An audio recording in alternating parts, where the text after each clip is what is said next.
5 il əvvəl, 2020-ci ilin payızında Azərbaycan tarixinin ən şanlı səhifəsini yazdı. 44 günlük vətən müharibəsində zəfər çalan ölkəmiz öz ərazi bütövlüyünü bərpa etdi. Bu qələbə milli birliyin, dövlət gücünün və xalq iradəsinin simvoluna çevrildi. Zəfərdən sonra başlayan yeni dövr quruculuq, dirçəliş və sosial ədalət mərhələsidir. Dövlətin bütün strukturları kimi Əmək və Əhalinin Sosial Müdafiəsi Nazirliyi də bu prosesdə ön sıralardadır. Postmüharibə dövründə işğaldan azad edilmiş ərazilərdə sosial-psixoloji reabilitasiya və inteqrasiya layihələri uğurla həyata keçirilir. Yeni reabilitasiya mərkəzlərinin yaradılması və səyyar xidmətlərin təşkili bu istiqamətdə atılan mühüm addımlardandır. Postmüharibə dövründə şəhid ailələrinə, müharibə əlillərinə və müharibədən əziyyət çəkmiş vətəndaşlara sosial-psixoloji dəstək proqramları təşkil olunmuşdur və bu şəhid ailələrinin və müharibə əlillərinin mənzil təminatı proqramı da davam etməkdədir. Artıq 6900 bu kateqoriyadan olan şəxslər fərdi evlərlə və mənzillərlə təmin olunub. Paralel olaraq avtomobil proqramı da davam etməkdədir və artıq 567 müharibə əlillərinə avtomobillər təqdim olunmuşdur. Ötən 5 ildə 14 minə yaxın imtiyazlı şəxs sanator kurort yollayışları ilə təmin olunmuşdur. Şəhid ailə üzvləri üçün müxtəlif idman yarışları, ondan sonra bilik yarışları həyata keçirdik və onlar üçün düşərgələr təşkil olunubdur və bayramlarda da onlar üçün də müxtəlif bayram tədbirləri də keçirilmişdir. Döyüş meydanında yaralanan və əlilliyi müəyyən edilən vətən övladları üçün reabilitasiya sistemi yeni keyfiyyət mərhələsinə yüksəlib. Postmüharibə dövründə agentliyin reabilitasiya müəssisələrində qazilərə psixososial dəstək, psixoloji durumlarının möhkəmləndirilməsi, ailə üzvlərinin məsləhət xidmətlərinin təmin edilməsi, cəmiyyəti inteqrasiyanın dəstəklənməsi kimi tədbirlər həyata keçirilməkdədir. Proses yalnız əlilliyin təyinatı ilə məhdudlaşmır.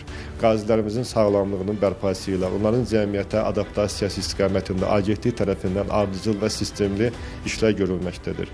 Müddətli əlillik təyin edilmiş qazilərimizin reabilitasiya istiqamətində aparılan ardıcıl və sistemli bərpa xidmətləri öz nəticəsini vermişdir. Artıq əlilliyi olan qazilərimizin arasında tam reabilitasiya olunanlar vardır.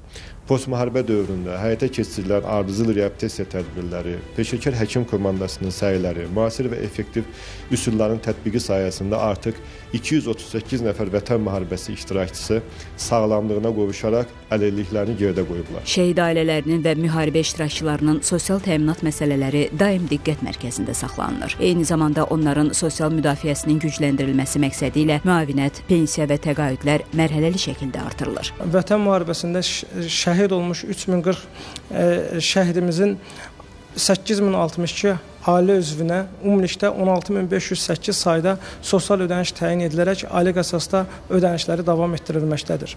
Onlardan 7855-i prezident təqaüdüdür, 5664-ü sosial müavinətlərdir, 2989-u isə əmək pensiyası təşkil edir. Vətən müharibəsində xəsarət alaraq 50 müəyyən edilmiş 4229 şəxsə 8397 sayda sosial ödənişlər təyin edilərək ödənişlərə davam etdirilməkdədir. Qeyd edilənlərlə yanaşı fond tərəfindən ümumilikdə 5895 müharibə əlilinə, şəhid ailə üzvünə və müharibədə xəsarət almış şəxslərə ümumilikdə 21 milyon 200 min manat məbləğində dövlət icbari şəxsi sığorta ödənişi həyata keçirilmişdir. Yüzlərlə şəhid ailəsi üzvü və müharibə iştirakçısının məşğulluğuna dəstək göstərilir. İşğaldan azad edilmiş ərazilərdə artıq minlərlə vətəndaş üçün iş yerləri yaradılıb. Postmüharibə dövründə sosial dəstək paketi tətbiq olunmağa başladı ki, bu paket çərçivəsində də bu qeyd etdiyimiz kateqoriyada olan şəxslərin özdə məşğulluq proqramına növbədən kənar cəlb edilməsi,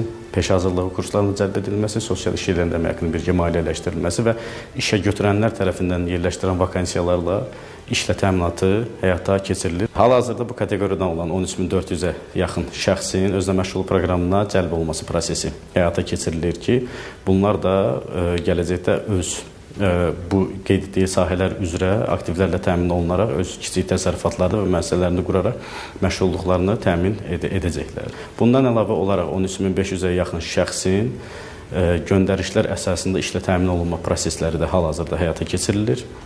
1307 nəfər peşə hazırlıq kurslarına cəlb edilmişdir ki, bu kursları da bitirən müdavimlərin gələcəkdə işlə təminat prosesi də nəzərdə tutulur.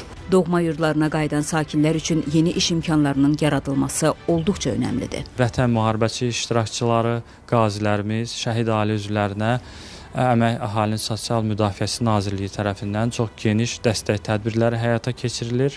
Həmin dəstək tədbirlərindən biri də həmin şəxslərin ailə üzvlərinin məşğulluq tədbirləridir. Dost İş Mərkəzi də bu məsələdə öz töhfəsini verir. Belə ki, bu kateqoriyadan olan 6000-dən çox şəxs haqqı ödənilən ictimai işlərə cəlb edilmişdir. 2016-cı ilin əvvəlindən haqqı ödənilən ictimai işlərdə İşsizin Dostu proqramı ilə bağlı start verildi. Həmin proqram Dost İş Mərkəzinə tapşırıldı. Proqramın icrası çərçivəsində 38 min şəxsin haqqı ödənilən ictimai işlərə cəlb edilməsi nəzərdə tutulmuşdu. Daha sonra proqramın əhatə dairəsi genişləndirilərək iri dövlət müəssisə təşkilatlarında çalışan 17 min şəxs də Dost İş Mərkəzinə ötürüldü. Həmin şəxslərlə bağlanan bütün mülki hüquqi müqavilələr əmək müqaviləsi ilə rəsmiləşdirildi. Dost Agentliyi isə Qarabağ və Şərqi Zəngəzur iqtisadi rayonlarında vətəndaşlara çevik, şəffaf və vahid pəncərə prinsipi ilə xidmət göstərilməsi üçün regional dost mərkəzlərinin yaradılması istiqamətində işlər aparır. Bu torpaqlarda qurulan hər yeni dost mərkəzi sosial ədalətin bərpası deməkdir. Vətən müharibəsindən sonra işğaldan azad edilmiş ərazilərə qayıdış çərçivəsində işğaldan azad edilmiş ərazilərdə ilk dəfə olaraq Zəngilan rayonunun Ağalı kəndində ilk Smart Dost məntəqəsi açılışı olmuşdu 2022-ci ildə. Həmçinin Qarabağ Regional Dost Mərkəzinin Şuşa şəhərində Şuşa filialı və Kəlbəcər rayonunda Dost məntəqəsi fəaliyyət göstərir. Qarabağ Regional Dost Mərkəzinin Şuşa filialında bu günə qədər 1400-dən çox vətəndaş müraciəti cavablandırılmışdır. 2025-ci ildə açılışı olmuş Kəlbəcər rayonunda yerləşən Dost Xidmətlər məntəqəsində isə bu günə qədər 30-dan çox vətəndaş müraciəti cavablandırılmışdır. Qarabağ Regional Dost Mərkəzi tərəfindən isə bu günə qədər 160 mindən çox vətəndaş müraciəti cavablandırılmış və məmnunluq faizi 98.5% təşkil edirdi. Dost infrastrukturunun ölkə üzrə genişlənməsi davam etdirilir və bu proqrama uyğun olaraq işğaldan azalmış ərazilərdə də yeni Dost Mərkəzi filiallar və məntəqələri açılması nəzərdə tutulur. İlk olaraq Laçın və Füzuli şəhərlərində Dost Xidmətlər məntəqəsi açılması nəzərdə tutulmuşdur. Sosial xidmətlərin yeni mərhələsi artıq rəqəmsal müstəviyə keçib. Dost Rəqəmsal İnnovasiyalar Mərkəzi bir çox dövlət qurumunun məlumat sistemlərini birləşdirərək vətəndaşlara daha sürətli və şəffaf xidmət imkanı yaradır. Şəhid ailə üzvləri və əlilliyi müəyyən olunmuş şəxslərimizin sosial müavinətinin təyin olunması, pensiya müavinətinin təyin olunması və eləcə də digər reabilitasiya vasitələrlə təyin olunma prosesləri də proaktiv qaydada həyata keçirilir. Artıq vətəndaşlarımızın hər hansı bir instansiyaya müraciət etməsinə ehtiyac qalmır. Bu kateqoriyadan olan şəxslərin işlə təmin olunması prosesi də eləcə də peşə reabilitasiyası, məşğulluq alt sistemi, əmək və məşğulluq alt sistemi vasitəsilə həyata keçirilir. Sistemlərimizdə toplanan bütün bu məlumatlar gələcək daha səmərəli sosial islahat paketlərinin həyata keçirilməsində mühüm rol oynayır. Xidmət göstərdiyimiz şəxslər şəhidlərimizin bizə əmanət etdiyi onların ailə üzvləridirlər və müharibə qəhrəmanlarıdırlar. Ona görə də biz də gələcək fəaliyyətimizdə bu istiqamətdə olan işlərimizi daha da ləyaqətli, operativ şəkildə həyata keçirəcək. Dost İnklüziv İnkişaf və Yaradıcılıq Mərkəzi isə müharibə iştirakçıları, şəhid ailələri və digər həssas qrupdan olan vətəndaşlar üçün yaradıcılıq təlimləri, inklüziv layihələr və reabilitasiya proqramları təşkil edir. Əmək bazarı və sosial müdafiə məsələləri üzrə Milli Observatoriya azad edilmiş ərazilərin məşğulluq potensialını öyrənərək böyük qayıdış proqramının elmi əsaslarını formalaşdırır. 5 il öncə döyüş meydanında qazanılan qələbə bugün həyatın hər sahəsində öz bəhrəsini verir. Sosial ədalət, rifah və insan mərkəzli dövlət siyasəti zəfərdən sonra gücünə güc qatan qüdrətli Azərbaycanın təməl sütunlarıdır.